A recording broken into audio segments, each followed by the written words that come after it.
అమ్మా సునీతమ్మ, రాష్ట్ర వ్యాప్తంగా నీ కష్టం పగవాడు కూడా రాకూడదని కోరుకుంటున్నారమ్మా తెలుగు ప్రజలు, రెండు రాష్ట్రాల వాళ్ళు, నీ గురించి తెలిసిన వాళ్ళందరూ. కానీ నువ్వు చెప్పే మాటలు వింటా ఉంటే కన్నీళ్ళు వస్తూ ఉన్నాయి. కలిసి తిరిగిన వాడే చంపించాడంటే నమ్మలేకపోయాను అని అన్నావు. సొంతం నీకు తమ్ముడో అన్న అవుతావు, తమ్ముడే అనుకుంటాను. అవినాష్ రెడ్డిని మంచి లీడర్గా చేయాలని వివేక అనేవారు. దుర్మార్గుడిని వెనకబెట్టుకుంటే ఏ రోజైనా ఇది తప్పదు కదా నాయన. హత్య చేయించడం దారుణం. అలాంటి వ్యక్తి నాన్నను హత్య చేయించడం దారుణం అంటున్నావు.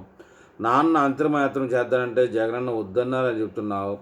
నిన్నగాక మొన్న ఈ జెడ్పీటీసీ ఎలక్షన్లో చిన్న కార్యకర్తకు దెబ్బ తగిలితే పులివెందుల్లో పెద్ద ర్యాలీ చేశారు. నీ యొక్క వేదన మాకు తెలిసిందే. కానీ పులివెందుల అంటే నీకు తెలియదేముందమ్మా, ఫ్యాక్షనిస్ట్. నాన్న లేడు, చిన్నాన్న లేడు. నీ విషయం, మీ తండ్రి విషయం ఒకటి బయటపడిందే కానీ బయటపడని విషయాలు ఎన్ని ఉంటాయో నీకు తెలుసు తల్లి.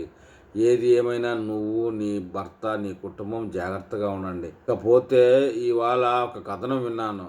న్యాయ వ్యవస్థపై విశ్వాసం అచంచలం అని చెప్పేసి వీడ్కోలు సభలో జస్టిస్ ధూలియా అనే ఒక న్యాయమూర్తి వ్యాఖ్యానించారండి. అది కేవలం మన ఆంధ్రాకి కాదు, ఆంధ్రాకి తప్ప మిగతా అన్ని రాష్ట్రాలకి వర్తిస్తుందేమో. మొత్తానికైతే నీకు న్యాయం జరుగుతుందా లేదా అనేటువంటి అనుమానం 5.5 కోట్ల ఆంధ్రుల్లో అందరిలో ఉందమ్మా. మరి చూద్దాం నీకు న్యాయం జరుగుతుందా లేదా అనే విషయం భగవంతుడే చూడాలి.